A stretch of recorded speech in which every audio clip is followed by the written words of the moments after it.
Enes Kanter's battle with the WNBA is getting messy. After declaring for the WNBA draft and getting called out by the league, Kanter just got into a heated confrontation with Natasha Cloud that ended with security escorting him out. And that confrontation may have created an even bigger problem for him. Let's get into it. Let's start with the scene itself, because it's the reason everyone's talking about this right now. It happened Sunday night at Wintrust Arena on August 23, 2026, during a game between the Chicago Sky and the Indiana Fever. Kanter didn't sneak into that building. He walked in with courtside seats, wearing a shirt that read, in plain black letters, "Woman noun, adult human female," and sat right along the baseline where every camera in the arena could find him. For most of the game, he did what he'd been doing for weeks, needling the league from the sidelines, playing to the cameras, feeding off the crowd. But midway through the third quarter, the temperature changed. The Fever called a timeout after Cloud scored inside with 1:22 left in the third. And Cloud did a chest bump with teammate Aisha Coulibaly before turning around and walking in Kanter's direction. This wasn't a passing glance. Cloud, 34, started yelling and pointing at Kanter, 34, as she approached him. Kanter didn't back down.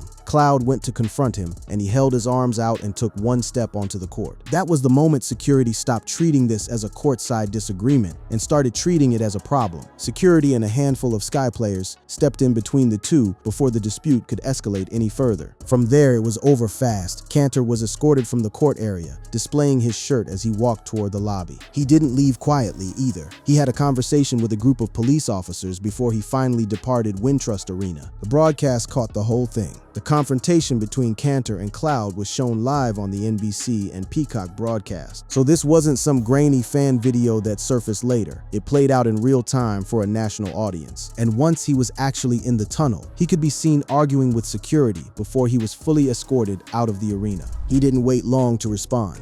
Within minutes, Kanter was on social media framing the whole thing his way, posting that he'd just been thrown out of a WNBA game for supporting women, telling his followers to let that sink in, America, and adding that it was always women hating on other women.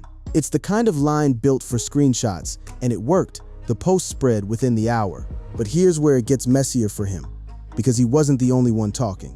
Chicago's head coach, Tyler Marsh, was asked directly about Kanter after the final buzzer, and he didn't dodge it. He kept it simple, saying there's a lot of good in the league and in how these players compete, and that if you come to a game, you should probably come to enjoy the basketball because these players deserve that and have earned it. And being a former basketball player himself, Kanter should understand and feel that too. That's one voice. Here's a second. Online reactions split almost immediately between people cheering Kanter on and people calling the whole stunt out for what it looked like on screen. One fan summed up the mood plenty of people online seemed to share, writing that it was clear Kanter was there to provoke a reaction and that it worked. Adding like, let's be real, you're a biological woman crashing out while you're in the middle of a game because this dude is wearing a pro-woman shirt. And a third voice came from the media side. Radio host Clay Travis posted about the ejection, calling Kanter, sarcastically, one of the bravest women I know, framing the ejection as proof of hypocrisy in how the league handled him versus how it handled Cloud's outburst. So within about 20 minutes of the final horn, you had a head coach calling him out indirectly, fans mocking the stunt as bait, and sympathetic commentators turning it into a culture war flashpoint. That's the situation as it stood Sunday night. But to understand why Natasha Cloud specifically was the one who snapped, and why this had been building for weeks before he ever sat courtside in that shirt, you have to go back to how Kanter ended up trying to play in the WNBA in the first place. None of this started with a courtside seat in Chicago. It started with a letter. Weeks earlier, Kanter had made a decision that turned him from a retired NBA center into the center of a national argument. He officially declared himself eligible for the 2027 WNBA draft, and he didn't do it quietly. He wrote it out formally and posted it publicly. He made good on his promise to declare for the draft, officially penning a letter to the league and sharing it with the caption, "Rules are rules." The letter itself opened with mock formality, addressed to the league as my official written notification to the Women's National Basketball Association of my voluntary decision to enter the player pool. The reasoning he gave wasn't about basketball at all. It was about language. Kanter's entire case rested on the idea that if the league's rules didn't spell out a biological definition of woman, then anyone claiming that identity should qualify. He put it plainly on social media on August 7th, writing, "If simply declaring who you are is all that's required, then I meet every single requirement necessary to compete in the WNBA." And it landed hard, because the WNBA's own rulebook gave him an opening. The 2026 collective bargaining agreement, signed that March, stated that only players who are women are eligible to play in the WNBA, but it never publicly clarified whether that meant sex assigned at birth or gender identity. That gap in the language became the entire foundation of his campaign. He didn't stay alone in this for long. Former Houston Rockets player Royce White had initially hinted at entering the draft too, but Kanter beat him to an official declaration. Within days, White made his own declaration, and he went further with the language than Kanter had. He told Fox News directly, "I'm transgender. I'm a woman. I identify as sometimes identifying as a woman for purpose of basketball, professional basketball. So I'll be declaring for the WNBA draft in 2027 as well." The stunts escalated fast from there. Kanter posted a shirtless workout video, captioned about starting his transition to the league, set to a well-known empowerment anthem, and it exploded online. The video pulled in over 10 million views on X. He followed it with a written statement making his argument even more explicit, posting that the WNBA says a woman is anyone who claims to be one. So if he says he's a woman, people have to accept it, because those are the rules the league created. He signed off with the same tagline he'd stick with through the entire saga: "Rules are rules." Reaction to that video didn't fall neatly on one side. Reactions across social media split. Some commenters played along, while others accused him of mocking transgender people. One British outlet reported the post drew, in its words, a fierce wave of backlash, with droves of critics accusing him of poking fun at gender transitioning. The league couldn't stay silent forever. It eventually put out a formal statement, but it never named Kanter or White directly.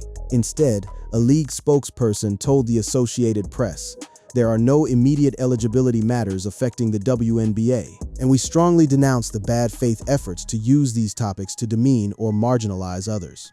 That statement came right after an anti-hate task force made up of team presidents and general managers met specifically to discuss transgender athletes, among other issues. Publicly, that was the whole response: measured, diplomatic, no names attached. Privately, it was a different story. A WNBA insider gave reporter Christina Williams a much blunter version of what the league actually thought.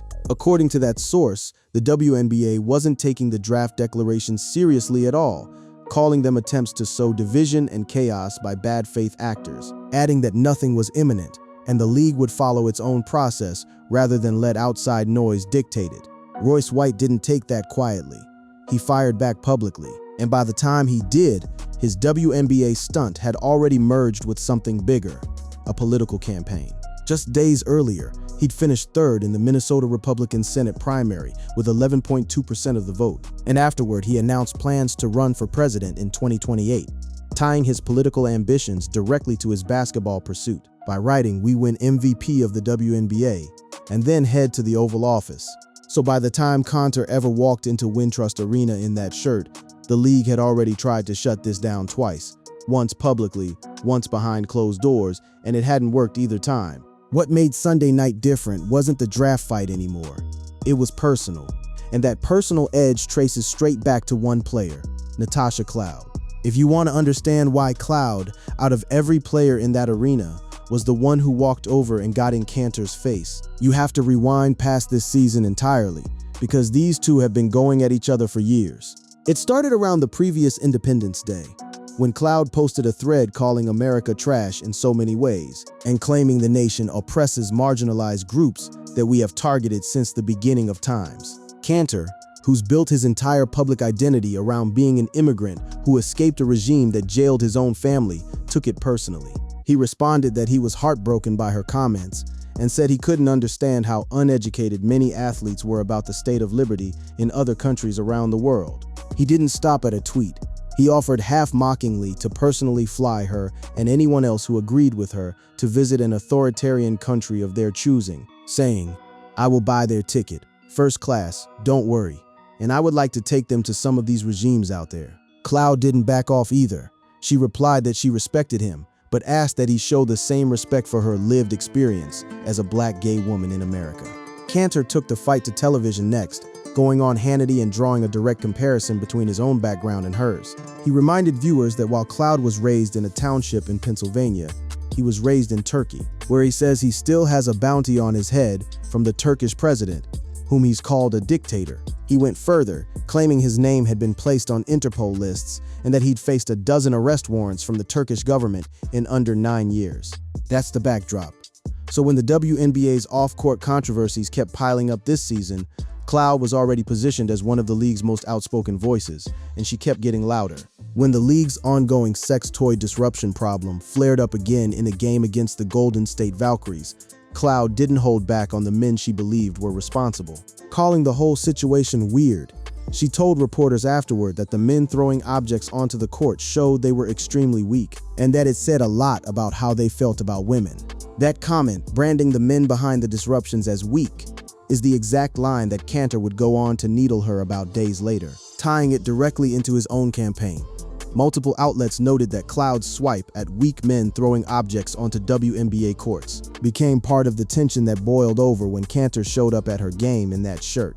It's worth pointing out that Cloud wasn't the only player dealing with backlash and controversy that month either. Fever guard Sophie Cunningham had already ignited the entire eligibility debate earlier in the season with public comments about biological men in women's sports, and Kanter had latched onto her as an ally, at one point calling her, according to reporting, an American hero for taking that stance.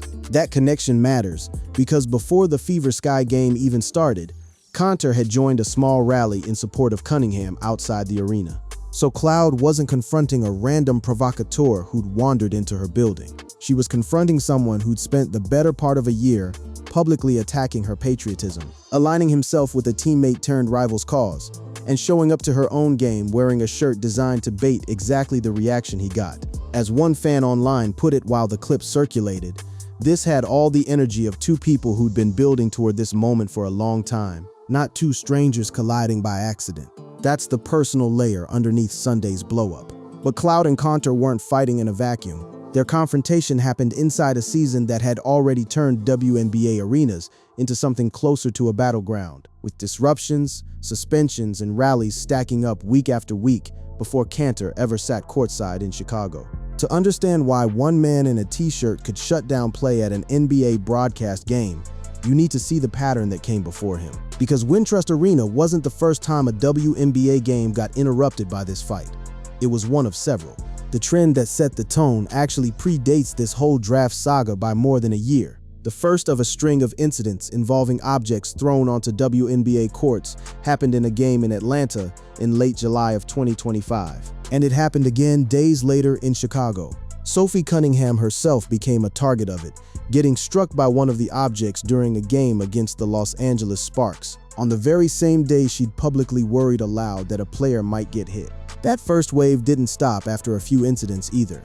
In 2025, the league went through a 2-week stretch where 6 of these objects were tossed onto the hardwood across 6 separate games, and the same group claiming responsibility then resurfaced to claim responsibility for the newest round in 2026. According to reporting at the time, the people behind it identified themselves as a group of crypto traders and enthusiasts using the disruptions as a stunt for attention, though they later framed it as protest. That protest framing got attached to the eligibility fight specifically.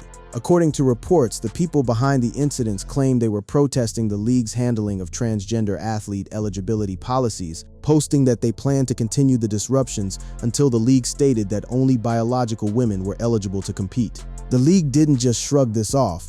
It reportedly banned those involved and began working with law enforcement following the disruptions. Meanwhile, the eligibility argument was spilling into arenas in other forms entirely. On a night in mid-August, a security guard at an Atlanta Dream game against the Fever asked 2 fans to cover up shirts branded by a group calling itself XXY Athletics, a company founded by a former gymnast who says her brand exists to protect women's sports and spaces. That single moment turned into its own news cycle, with critics accusing arena security of selectively policing political speech. The controversy even reached ownership level. A Seattle Storm co-owner was suspended for 5 home games over comments made toward fans who supported Cunningham's position. Proof that this fight wasn't confined to players and hecklers anymore. It had climbed all the way up the org chart, and through all of it, coaches were being pulled into commentary they never asked for. Minnesota Lynx coach Cheryl Reeve and Golden State Valkyries coach Natalie Nakase both weighed in publicly on the ongoing controversies, as reporters kept asking them to take a side in a debate that had nothing to do with their game plans. That's the atmosphere the league was trying to manage when Kanter and White made their draft declarations official, an environment already thick with disruptions, suspensions, and arena confrontations months before the two men ever filed paperwork, which is exactly why the league's response, when it came, tried so hard to sound careful. The official memo from Commissioner Kathy Engelbert didn't come out of nowhere either. She sent it directly to the WNBA Players Association specifically to address the gender question that could affect future drafts, an acknowledgement that this wasn't going away on its own. The debate over trans athletes in the league had originally been sparked by Cunningham's comments, but once Kanter and White declared for the draft, the league had no choice but to address it directly. Even the league's language walked a careful line, trying to condemn the stunts without dignifying them with a real policy fight. The statement leaned on lines like the one about hate, abuse, and demonization only fueling fear, division, and harm, promising the league would continue to have hard conversations, the kind of wording built to survive a news cycle without actually settling anything. So when Kanter walked into Wintrust Arena Sunday night, he wasn't stepping into a calm building that he alone disrupted. He was stepping into a season that had already seen court-stopping incidents, suspended owners, censored shirts, and a commissioner sending private memos to try to get ahead of a story that kept refusing to die. Cloud's outburst wasn't an isolated flash of temper. It was the accumulated frustration of an entire year finally finding a face to yell at. So where does this actually leave Kanter, and where does it leave the league? Because Sunday night didn't resolve anything. If anything, it just gave both sides more ammunition. For Kanter, the immediate fallout wasn't flattering.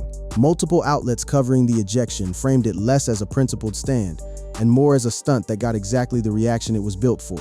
One report put it bluntly, saying his time in the spotlight had shown that his stance was nothing more than a publicity stunt. Another outlet described the whole scene as him wanting to cause a disturbance and pulling it off, writing that if his goal was to have a viral moment, he did just that. But Kanter clearly isn't treating this as a loss. He's leaned into the identity angle harder than ever, posting a video of himself standing at the baseline with his hand over his heart during the anthem, and captioning it with a declaration about the future, writing that in 2027, as what he called the new face of the WNBA, his first goal would be to encourage every player and coach to stand for the anthem with their hands over their hearts, tagging it, "Let freedom play." It's a claim about a job he doesn't have, in a league that's shown no sign of drafting him. But it's exactly the kind of line built to keep the story alive on its own. That's the pattern with Kanter specifically. He's not just repeating a talking point, he's escalating it every single time the league or a player pushes back, turning silence from the WNBA into fuel rather than a dead end. And based on how the league has responded so far, more silence looks like exactly what's coming. Behind the scenes, the WNBA's stance hasn't shifted an inch since that internal source described the entire effort as an attempt to sow chaos. Reporting has consistently indicated that the league has no intention of letting the eligibility question gain real traction, treating both declarations as noise rather than a genuine policy crisis. And publicly, the league has stuck to the same script it opened with, denouncing what it called bad faith efforts to use these topics against its broader push for inclusivity without ever engaging the specifics of either man's argument. Royce White, for his part, isn't backing down either, and he's made it clear this isn't just about basketball anymore for him.